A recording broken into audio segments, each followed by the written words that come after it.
За сайн байцгаана уу. За би ээлж тасгалаа хийж байна. Мөрөглөө хийлээ. Өглөө бүхэн 108 мөрөгдөг. Орой бүхэн бас 108 мөрөгдөг. За мөргөл бол ямар ч тустай би өмнө та бүхэнд хэлсэн. Тэгэхээр та бүхэн мөрөглөө битгий таслаарай. Өдөр бүхэн мөрөглөө хийгээд байх хэрэгтэй. За мөргөл бас нэг талаараа яагаад хүн таслахгүй хийгээд байдаг гэхдээ зэрэг их учир байгаамаа. Тэр нь ямар ч тустай гэхдээ зэрэг хүн бол мөргөлийг хийхдээ зэрэг би урд хийсэн нүгэл хэлэн зариусганаа. Мөн одоо буйны хязгаарлал шуурана гэж ингэж боддог. Мөргөл хийх дотор бол бас өөрөө бодох бол олон зүйл юм байгаа юм л да. Юу гэхтэйгээ зэрэг өөрийнхөө биеийг бол хумхан тоосны хэмжээтэй юм олон одоо хойлуулаа гэж ингэж боддог. За өмнө мөргөж байгаа бурхад бодисатва нагууд бол хязгаарлалшгүй одоо олон хумхийн тоосны хэмжээтэйгээр өмнө өгдрүүд заларч яана гэх. Тэр олон бурхадын өмнө өөрийнхөө биеийг тоолшгүй олон тоотойгоор болгоод ингээд одоо мөргөж яана гэж ингэж бодно гэдэг бол сэтгэлийн бас маш их хүчийг бий болгож байгаа. Хүн тэр хэмжээгээр бодно гэдэг бол хүний сэтгэл бол бас маш сайхан өөжөө болдог. За дээр нь бол энэ олон тоотойгоор мөргөж байгаа болохоор нэгэн мөргөхөл би хичнээн одоо олон тоотой мөрөглийг үлдэж байгаа вэ гэдэг сэтгэлийн одоо маш хүч өгнө.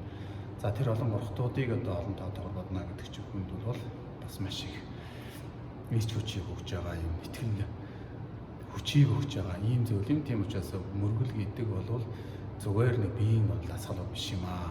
Энэ бол хүний одоо бие сэтгэлийг бол дасгалж болдог зүйл. За дээр нь бол мөргөл хийх үедээ бол хүн бол одоо таринуудыг уншдаг. Нам манзуу ширээ суугаа, намсуу ширээ суугаа, намууд яа ширээ суугаа. Би их сэтгэлээрээ бол одоо өндөр бишрэлийг үүсгэж байна гэж. Ингээд энэ олон тоотойгоор тариныг уншиж байгаа гэсэн. Тэр олон тоогоор бодохын хэмжээгээр уншиж байгаа тарины тоо өсөж байна гэж. Ийм одоо нэг талаас нь чинь бол аргачлал юм.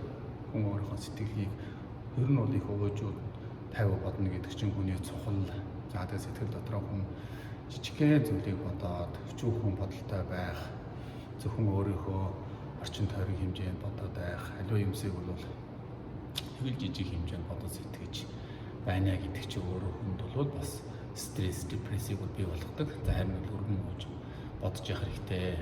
За тэгээ жижигхэн юм бодоход бол хүн тэр бүхэндээ амжилт гарахтайгаа зэрэг бас их одоо харахал бий болдог ч юм уу. Тэгтэл бол Буддийн сургаал номоор бол ер нь өөрийн ажил амаг төрөөд байх юм бол одоо хязгааршгүй олон ертөнцийн хязгааршгүй том орон зайг тэр их олон одоо олон амьтад хүмүүн бодол тэр их маш их өргөн агуу уужмын талаар бодож яа гэж ингэж хэлдэг. Тэгэхээр тэр их том өргөн уужим агуу олон тоотой юмны дэргэд хүн гэдэг бол өчүүхэн жижигхэн ганцхан одоо нэг хэсэг юм аа гэдгээ бол ойлгосноор бол хүний бол аржил амг тийм ээ одоо нэг жижигхэн амжилтандаа бахархах жижигхэн юмд бохимдах иймэрхүү одоо сэтгэлүүдийн одоо салдгаа гэж ингэж боддгийн. За ингээд энэ удаагийн одоо лайвыг бол ингээд дуусгачихъя. Тэгээд дараа нь бол мөргөх бүхэндээ та бүхэн сонирхолтой юмыг бол өгүүлж ярьж өгнө.